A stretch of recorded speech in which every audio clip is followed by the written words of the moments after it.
दोस्तों, मृत्यु के बाद का जीवन एक ऐसा विषय है जिस पर विभिन्न धर्मों में चर्चा की जाती है। यह एक ऐसा प्रश्न है जो हमेशा रहस्यपूर्ण और महत्वपूर्ण रहा है। मृत्यु के बाद क्या होता है, इसका जवाब किसी ने पुनर्जन्म दिया है तो किसी ने मोक्ष।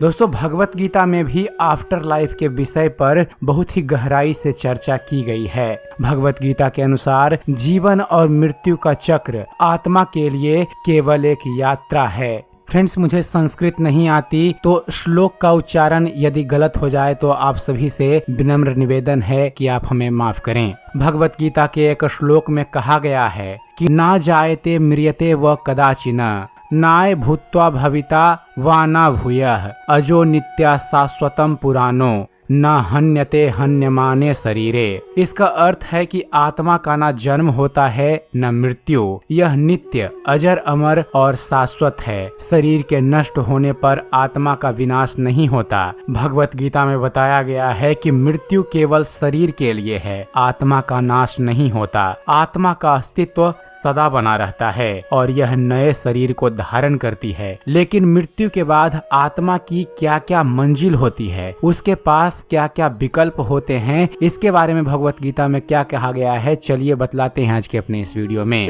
फ्रेंड्स, भगवत गीता में मृत्यु के बाद आत्मा के लिए कई लक्ष्य निर्धारित किए गए हैं, जिसमें से एक पुनर्जन्म है। गीता में पुनर्जन्म पर एक श्लोक वर्णित है। भगवान श्री कृष्ण अर्जुन से कहते हैं कि वासांसि जीर्णानि यथा विहाय नवानि गृहाणि नरो परानि तथा शरीरानि विहाय जीर्णा नन्यानि संयाति नवानि देहि। इसका अर्थ है फ्रेंड्स कि जैसे मनुष्य पुराने कपड़े त्याग कर नए कपड़े पहनता है, वैसे ही आत्मा पुराने शरीर को त्याग कर एक नया शरीर धारण करती है। भगवत गीता के अनुसार मृत्यु के बाद आत्मा अपने कर्मों के आधार पर एक नया शरीर धारण करती है। यह चक्र तब तक चलता रहता है जब तक आत्मा मोक्ष अर्थात मुक्ति को प्राप्त नहीं करती। भगवत गीता में मृत्यु के बाद आत्मा के भविष्य के निर्धारण का मुख्य आधार कर्म को मानती है। भगवत गीता का श्लोक यथा कर्म यथा श्रुतम के अनुसार आत्मा के उसके कर्मों के अनुसार नया जीवन मिलता है। गीता में यह स्पष्ट किया गया है कि हमारे कर्म अच्छे या बुरे मृत्यु के बाद आत्मा के अगले जीवन को निर्धारित करते हैं। अच्छे कर्म करने वाले उच्च लोकों अर्थात स्वर्ग या मोक्ष की ओर ले जाते हैं, जबकि बुरे कर्म करने वाले को निम्न लोकों अर्थात अधोगति या दुखमय जीवन की ओर ले जाते हैं। दोस्तों, भगवत गीता में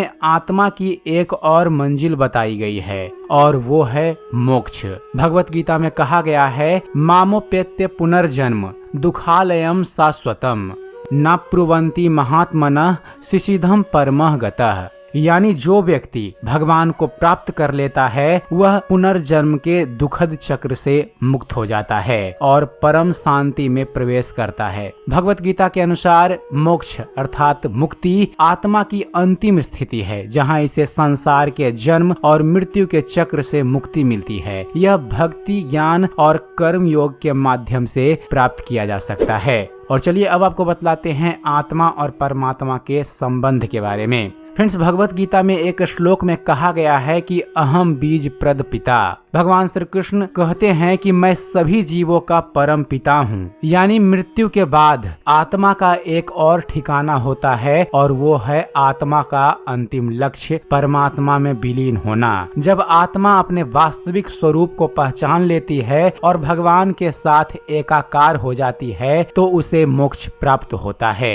और इसी स्थिति को मोक्ष या मुक्ति कहा जाता है। मृत्यु के समय चेतना के महत्व के बारे में भगवत गीता में कहा गया है यम यम बवापि श्रवण भाव त्यजन्ते कलेवरम तम तमेवती कौन्तेय सदा तद्भवाति। अर्थात जिस भाव या विचार के साथ कोई व्यक्ति मृत्यु के समय शरीर छोड़ता है वही भाव उसे अगले जन्म में मिलता है। मृत्यु के पास मनुष्य की चेतना और ध्यान बहुत महत्वपूर्ण है। भगवान के प्रति समर्पण और ध्यान मृत्यु के बाद आत्मा को उच्च लोकों में ले जा सकता है। फ्रेंड्स, भगवत गीता में स्वर्ग और नर्क को केवल अस्थायी ठहराव माना गया है। आत्मा को कर्मों के अनुसार स्वर्ग पुण्य के लिए या नर्क पाप के लिए भेजा जाता है, लेकिन यह अस्थायी नहीं है। मोक्ष ही आत्मा की स्थायी स्थिति है। तो एक बार प्रेम से बोलिए जय श्री राधे, जय श्री कृष्ण। तो उम्मीद करते हैं फ्रेंड्स आप सभी को हमारा ये वीडियो पसंद आया होगा। वीडियो पसंद आया हो तो वीडियो को लाइक और शेयर करना मत भूलिएगा, और ऐसे ही ज्ञानवर्धक वीडियो देखते रहने के लिए आप हमारे इस चैनल ज्ञान मंथन को सब्सक्राइब जरूर कीजिएगा। आप हमारे इस चैनल को सब्सक्राइब कीजिए और देखते रहिए, जानते रहिए।